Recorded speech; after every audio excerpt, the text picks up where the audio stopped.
Well, I am doing my video before I go to dinner. I'm sitting here at Gabriella's. If you've ever been to Harrisburg and you haven't been to Gabriella's, then well, that's your fault. We've had a great sale, a great day at the sale, but a great sale in general. No, we didn't get everything we wanted. I did get the pacer I wanted in Atomics Hanover. You guys know that. I did get my favorite horse in the entire day today. It had nothing to do with price. Attainability. This was my favorite horse. His name was Cirrus, and he is a gorgeous colt and was my top pick going into today as we walked into the pavilion. Now, just a quick rerun for you guys. Atomics Hanover. I can't keep talking with this horse. I love everything about him. I love his pedigree. I love his body type. I love everything about this colt. Very, very happy to have him. We paid $65,000 for Atomics Hanover. Then I followed that up with, because I knew there was going to be no shares left in Atomic Hanover, I said, well, if there's any other pacers that kind of fall through the cracks, it makes sense, then so be it. I did not think 83 was going to be one of them. He was. This is just a gorgeous colt with a really nice video. He's a gigantic animal. In fact, as big as he looks in his video, he might actually be bigger in real life. $13,000. So I would say maximum affordability was number 83. Incredible. Yes, I've talked about the colt that was actually a filly. I did do that. I do make mistakes from time to time, but I will tell you this. I love this colt at $27,000. I love the filly even more at $27,000. I think what I will do is put the colt, the filly, and if we do happen to get another PA colt, if we do, I'm going to put them all in the bucket. For those of you in the PA colt bucket, if you would like to opt out of the colt, of the colt filly, if you would like to opt out of the filly, I understand, and I'll be happy to facilitate that. It will be up to you 100%. But a beautiful filly. Mordecai Hanover, I don't have to tell you anymore about this horse. We came to get a New Jersey filly. We knew it was likely going to be a perfect sting. I did not think it was going to be Mirage Hanover and Mad Max Hanover's sister for $38,000, but it was. So I'm very happy in that regard, as I'm sure you are. Today I made an extremely simple purchase. Did I miss a horse? Incredible state? No, I did not. I made an incredible simple purchase. Landlubber we did not need, but we had a couple of clients that wanted a large chunk of this horse if we purchased him, and I did. He was on my list. I bought him for, truthfully, a little more than half of what I thought he would bring.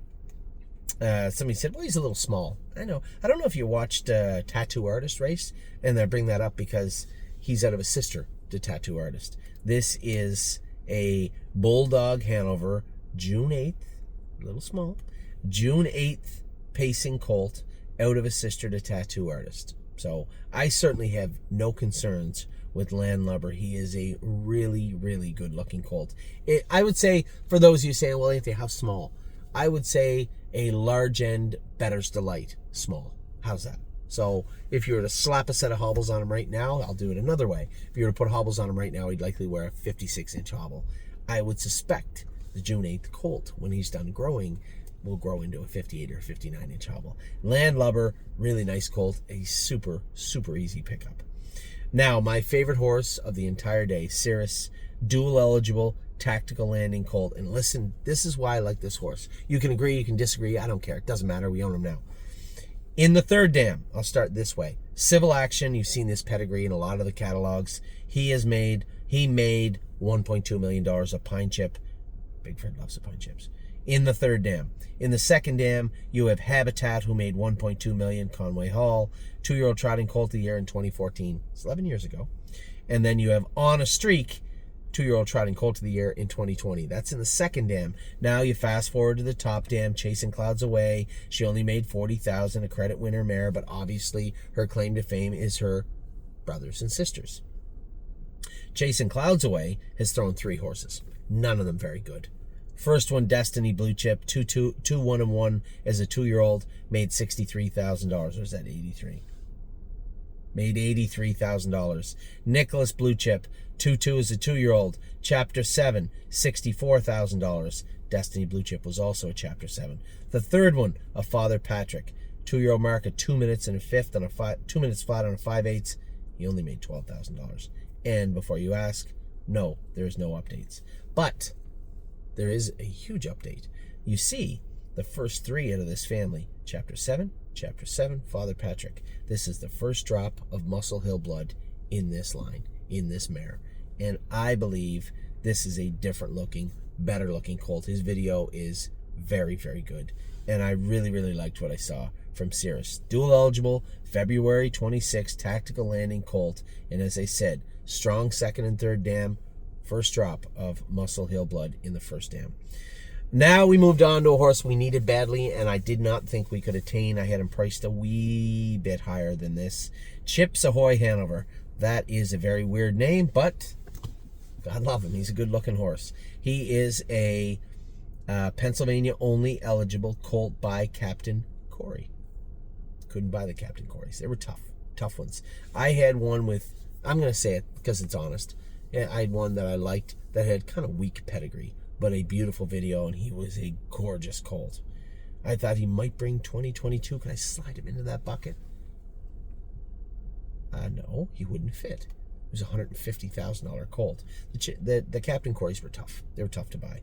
Chips Ahoy Hanover. This is the brother to Cecil Hanover, a Chapter 7 that made $521,000. Poison Poke, $76,000. That's a green shoe. And the last one last year was a green shoe. Not making any aspirations. Derive from that what you want. Second dam is the dam of Atlanta. Third dam is the dam of Hot Shot Blue Chip. A very, very good family. 1, 2, 3 very good horses. One in each of the 3 lines of this pedigree. Captain Corey colt. Another one though, June 8th. People, it seems like as the years go on, people don't care about OCDs. They don't care about Ridgelings anymore. They don't care about anything, but they do care about June foals. This is a big, gorgeous, good-looking colt, and I liked him very much, and I was happy to get him for $32,000. Now, one of the more interesting purchases I've made in quite a while. That's not true. We bought Superway in Lexington, the Ariana G colt by Walner. We followed it up with a Walner out of Hannelore Hanover. This is a great story, too. Hannelore Hanover, probably one of the most decorated mares in our industry, at least in quite a while. $3 million made. Multiple Dan Patch Awards. O'Brien Awards. A very, very good horse. In fact, she threw 2 foals since her breeding career began. Both were green shoes. Again, take from that what you want. One was $475, the other one was like $350. We all looked at this horse. We said he's a little small. Very correct. Had OCDs out of his hocks. What do you think he'll bring? It was very hard to figure out what the day would look like. You know, you're the same power people buying up all the horses, running up all the horses, bidding on all the horses. If they weren't bidding, you had a chance. If they were, you didn't. Rob, Randy, Bob, Amy, Steve wasn't with us at that point. We all went to look at this colt twice. Rob thought he'd bring 60. I said, there's no possible way this horse brings $1 less than 80, and I can't pay 6 figures for him. So I'm going to say 80 or 90. Bob, closer to me, 75, 80. Amy said 75, 80. Randy thought 60, 65. He's going in the ring. They're talking about Hannelore Hanover. I turned to Amy. I said, I honestly don't know if this horse will bring 50 or 300. I have no idea. She goes, well, what are you going to? I said, I still can't pay 6 figures for him. Bidding starts 10, 15. Somebody bid 17. What? 17. Guy looks at me. He knows I'm going to bid. The bidding is slowed. It didn't even start, really. 17. I said, 18? They took the 18 bid. I can't believe they took it. 18, 20, 22 over here, 25 over there. I'm like, here we go. Now he's going to take off. Pretty crafty. And remember I told you how angry I was at another sale that took place in London because they weren't doing that. They weren't taking those bids. They should take notes of how these guys actually operate. Taking $1,000 bids in Hannelore Hanover's third foal on day 2 in Lexington. 22, 25. I'm thinking, it doesn't matter. I said, I should be able to get him. It's slowed quite a bit. I'm thinking still 60, 70, 80. He's going to take off. I bid 27. I look at Rob and Amy. As they're about to drop the hammer, I turn around and look at the both of them. My eyes are this big. Bang! The hammer goes down. 27,000.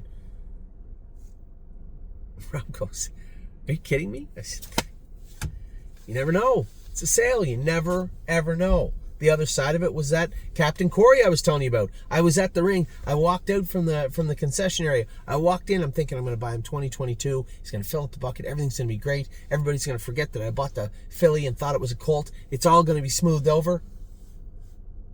Oh, he went for 150. Oh, my bad. You just don't know. That's why you have to be there and you have to be ready. So we bought History Hanover.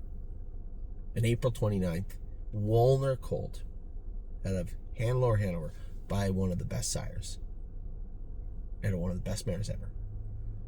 Third foal, first two were green shoes. He is a little small, but he's very correct. $27,000. So it's been a good week for us. No complaints. None. Theoretically, if you're out there and you are going to speak up and you would like me to buy, there's a ton of international monies tomorrow. There are some Captain Corys. They can't all go for more than you think. We might luck out and grab one. We will buy your New York horse. Relax. We're going to buy a New York horse. I tried. I even bid on a Huntsville today. That's not taking anything away from Huntsville, but you know where I'm going with this. We'll get one. Don't worry. We'll buy a New York bred. So that's what went on today on the racetrack. Degas finished fourth. A great mile from that filly. Head to trot in 55 and 1. You know, came from last at the half in 54 to finish a closing fourth. She raced great. What a year that filly's had. Just a very quiet, I was going to say underwhelming. Obviously, that's not the word I'm looking for. Underappreciated year for this filly. Trot him 55, 56 all year, always knocking on the door. One very rare break for the best driver in the world at the time. No, not me. Dexter Dunn. She's had a great season. I think we're going to have a great 2026 on a number of fronts. We have some nice sophomores coming back, and man, it just seems like we got some nice rookies to start with heading into the Christmas season. So it's pretty well done here. All we have is one, maybe two items to take care of. That New York bred for you. Maybe, possibly, one more PA trotting colt if I can sneak him in the bucket. Got to check those genders. Hope you guys had a great day following along. It was a very long, very taxing day, but man, when I look back at what we did, you never really know, right? You never really know how you did. And we won't know till next summer anyway. But when I look back at what we did and how we were able to do it, I feel pretty happy. So with that, have a great rest of your night. We still have one more horse coming your way to race tonight at 9. I knew it was 9 something, and it's not going to let me look at it. I know who it is. It's Legal Scholar. Good luck to all my partners on Legal Scholar and everything going on. I'll talk to you all very soon. Have a great rest of your night. I'm going to eat. Take care.